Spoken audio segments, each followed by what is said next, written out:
કેન્દ્રીય ગૃહ અને સહકાર મંત્રી અમિત શાહે ગીર સોમનાથ જિલ્લાના કોડીનાર ખાતે કોડીનાર અને તાલાલા સુગર મિલોનો પુનરુદ્ધાર અને આધુનિકરણનો પ્રારંભ કરાવતા ભૂમિપૂજન કર્યું હતું। આ ક્ષણે સહકાર રાજ્યમંત્રી જગદીશ વિશ્વકર્મા અને સહકારી આગેવાનો ઉપસ્થિત રહ્યા હતા।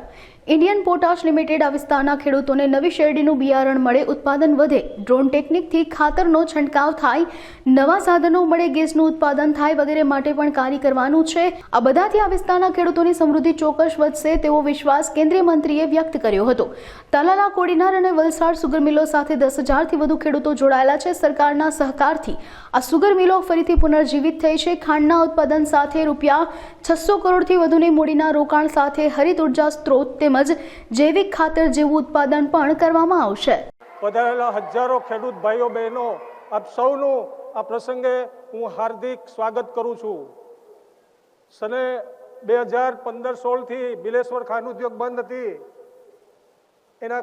એના દિનુભાઈ અમારા માર્ગદર્શન એના માટે ખૂબ ચિંતા કરતા હતા અને એના માર્ગદર્શન હેઠળ અમે અવારનવાર સરકારમાં રજૂઆતો કરી હતી। અમિત શાહ સાહેબ સુધી અમે અમારી રજૂઆત પહોંચાડી। અમિતભાઈએ કોડીનાર આવી જાહેર સભા કરી અને કોડીનાર સુગર ફેક્ટરી ચાલુ કરવાનું વચન આપ્યું હતું।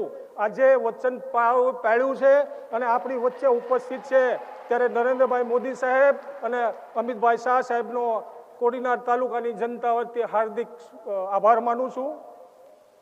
અહીંયા આ આખી ડીલમાં અમને બીજો જે સહકાર મળ્યો છે એ સ્ટેટ કોઓપરેટિવ બેંકના ચેરમેન શ્રી અજયભાઈ પટેલ સાહેબે ખૂબ જ મોટું મન રાખીને ઓટીએસમાં જોડી અને અમારું કરોડો રૂપિયાનું દેવું ઓછું કરી અને આ ફેક્ટરી જીવંત થાય એ માટે સહભાગી બન્યા છે। એ માટે બી એમનો આભાર માનું છું। ગુજરાત સરકારના આદરણીય મુખ્યમંત્રી ભાઈ શ્રી ભૂપેન્દ્રભાઈ પટેલ અને સહકાર મંત્રી જગદીશભાઈ પંચાલે પણ અમને આ સહમતિમાં ખૂબ જ મોટું સહકાર આપ્યો છે બદલ એમનો બી ખૂબ ખૂબ આભાર માની મારી વાત પૂરી કરું છું। વંદે માતરમ। જે પ્રકારે ખેડૂતો માટે કામ કર્યું એ કામ આ 70 વર્ષમાં કોઈ વડાપ્રધાને નથી કર્યું। આ કોંગ્રેસીઓ હંમેશા ખેડૂતોની વાત કરી। આજે હું આ મંચ ઉપરથી કોંગ્રેસના નેતાઓને પૂછવા આવ્યો છું।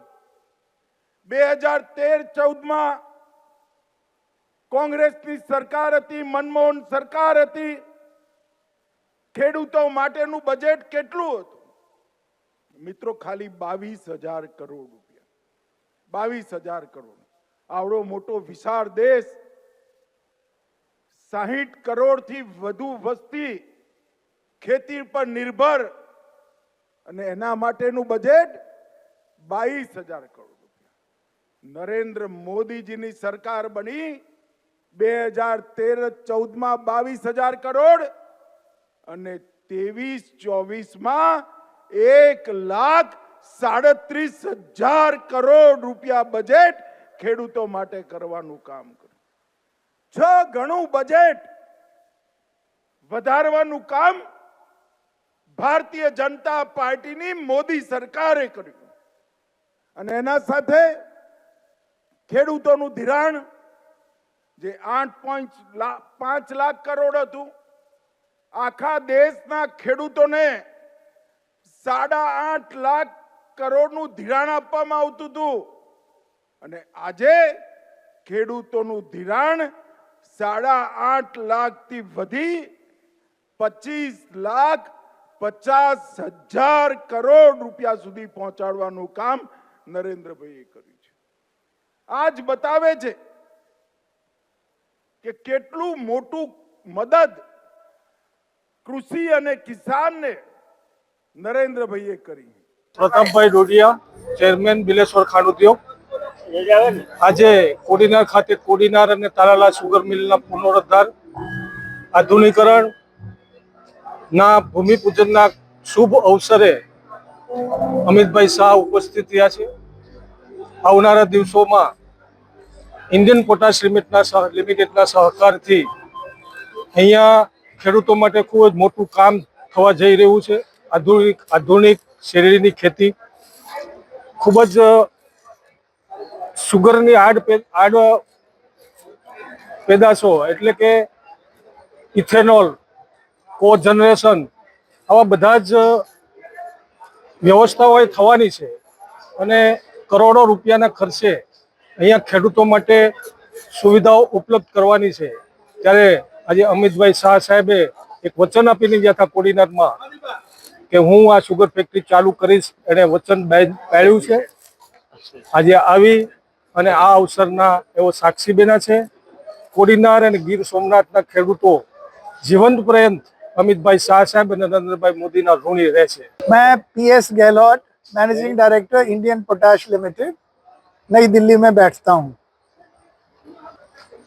देखिए, ये शुगर फैक्ट्री 10-12 साल से बंद पड़ी थी, इसका रख रखाव हुआ नहीं, तो इसको पुनर्जीवित करना बहुत बड़ा चैलेंज का काम है। पर जैसा माननीय अमित शाह साहब ने बताया कि ये चैलेंज हमने एक्सेप्ट किया है और 1/11/25 1 नवंबर 2025 को ये फैक्ट्रियां चालू हो जाएंगी। इस 6 महीने के समय में, 7 महीने के समय में हम लोग इसका पूरी तरह से कायाकल्प कर दें। आपने दूसरा सवाल पूछा कि आगे की क्या प्लानिंग है। ये बहुत इम्पोर्टेंट है कि आगे हम क्या करें।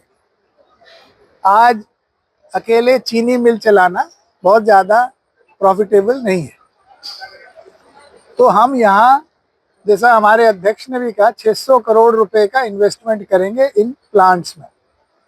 350 करोड़ में हम पुराने इनके बकाया लोन खत्म कर चुके हैं।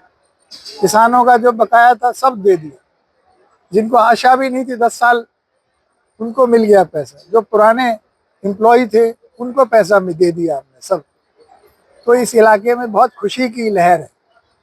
तो अब हमारे माननीय चीफ गेस्ट ने भी कहा कि पानी बचाना है, तो हम ये जो ड्रिप इरिगेशन का प्रोग्राम है इसको पूरे इस क्षेत्र में फैलाएंगे। दूसरा, नई बीज लाएंगे। इस इलाके की जो पैदावार है ना, यूपी और महाराष्ट्र जो 2 बड़ी स्टेट है उनसे कुछ कम है, तो हम ये पक्का करेंगे कि इस इलाके की उपज, शेरडी की जो उपज है, वो यूपी और महाराष्ट्र से भी ऊपर जाए।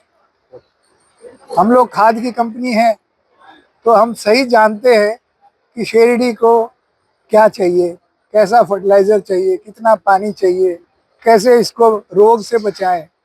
तो ये सब सावधानियां हम लेंगे और किसानों का हर तरह से लाभान्वित करेंगे।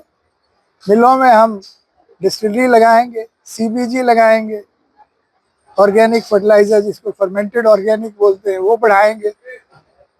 हमारे माननीय प्रधानमंत्री बार बार कहते हैं कि जमीन को बचाओ, तो ये सब जो कदम है ये जमीन के बचाने के लिए, कम कभी नहीं होते। चीनी के भाव ऊपर नीचे होते हैं, शेरडी के तो ऊपर ही ऊपर जाते हैं। तो पहला जो है सरकार FRP डिक्लेयर करती है, वो अभी 25-26 के लिए हुआ नहीं, हम उससे बेटर ही देंगे।